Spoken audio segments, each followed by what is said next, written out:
DreAllDay.com. Dre Baldwin, DreAllDay.com. I'm talking about qualitative change. And this is something that I talk about a lot if you are familiar with my work, but I know people don't hear every message. So that's why I talk about this often, multiple times, and make sure people get the message.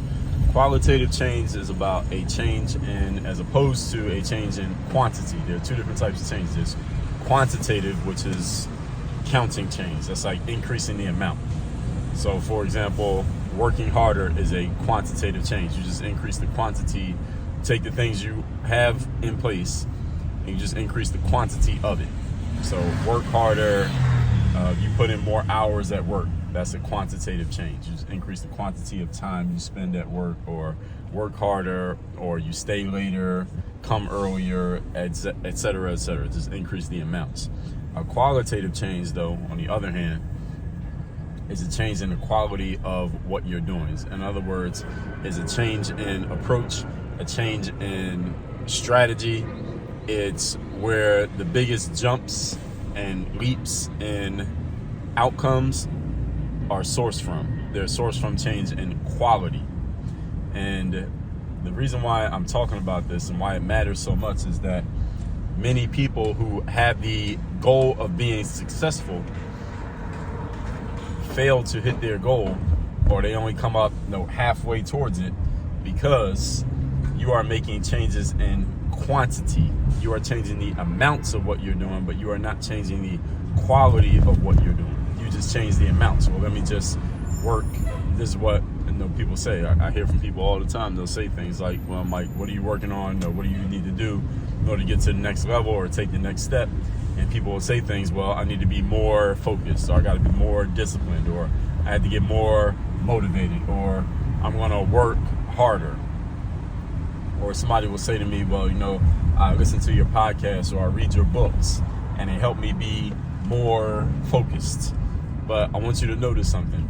All of those things that I just laid out, and if any of you ever catch yourselves saying these things, and a lot of people say these things, those are quantitative adjustments.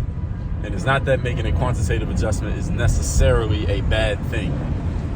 It's not a bad thing if you're working right now to work harder, if there's space for you to work harder. If you have the capacity and the resources to show up earlier or stay later, hey, you should do it. Why not?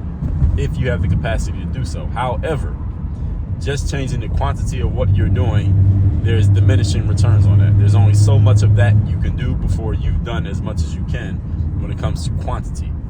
If you want to make a big change in what you're doing, what you need to change is the quality of what you're doing. In other words, instead of working really hard on things A, B, and C, you need to change what you're focusing your efforts on, and instead work really hard on things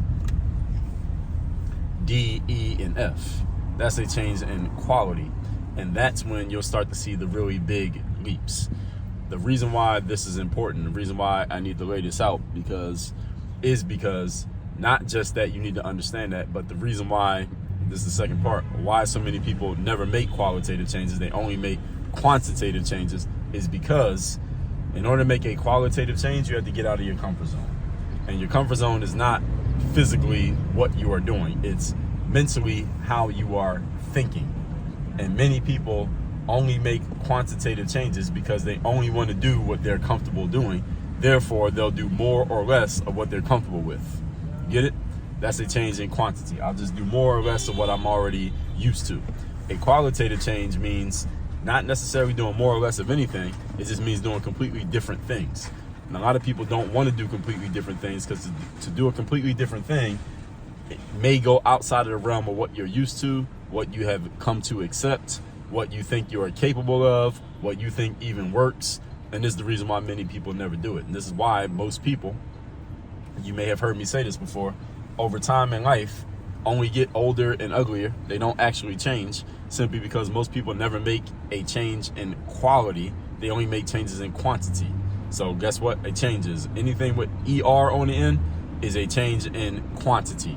Older, uglier. All right. And I'm using those tongue in cheek to kind of be funny. But this is exactly what happens in most people's lives. Time just goes on. They keep doing more or less of the same stuff, pretty much, and they pretty much stay the same person. They just get better or more experienced at doing the same things over and over again. And if you know a person who they are doing things in their business or career that are not really working for them, but they just keep doing them anyway, why? Because they're comfortable doing those things. And if you know a person in their dating life or their relationship life, they keep dating the same types of guys or the same types of girls that they don't want, but they keep doing it anyway, even though you've told them, hey, like, you need to change the type of people that you're dealing with. That's the reason why you keep having the same problem, but they keep doing it anyway. Of course you do. Why? Because people don't change. The reason people don't change is because it is very comfortable to keep doing the same stuff. And this is why I can say most people just get older and ugly. So any of you who hasn't seen any of your high school classmates, if you're over the age of, let's say, 30, so it's been at least 10 years or so since you were in high school, you haven't seen any of your high school classmates since then, since graduation, don't worry, because most of them are the same person that they were the last time that you saw them. They just got older. They got better at doing the same stuff that they were already doing.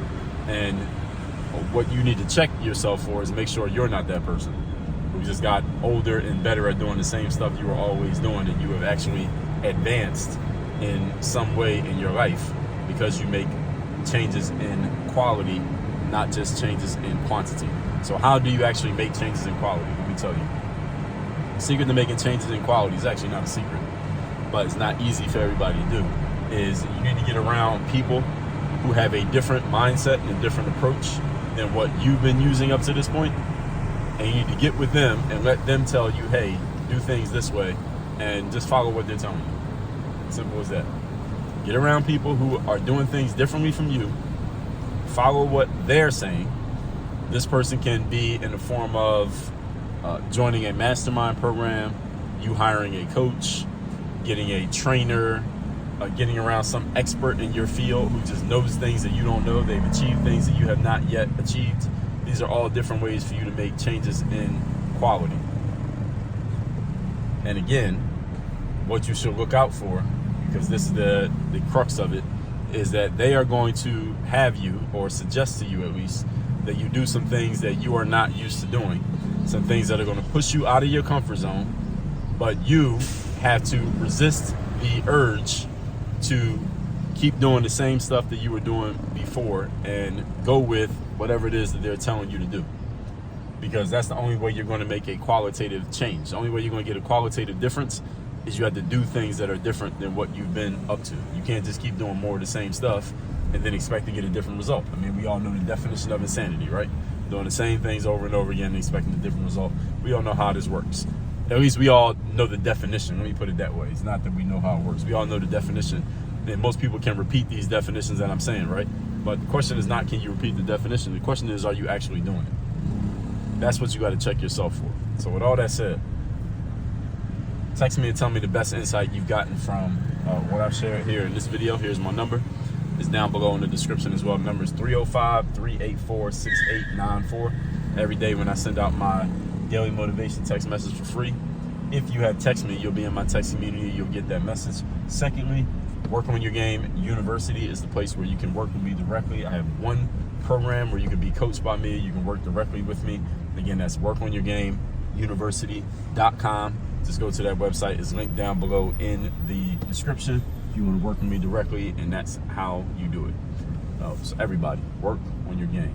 Dre, all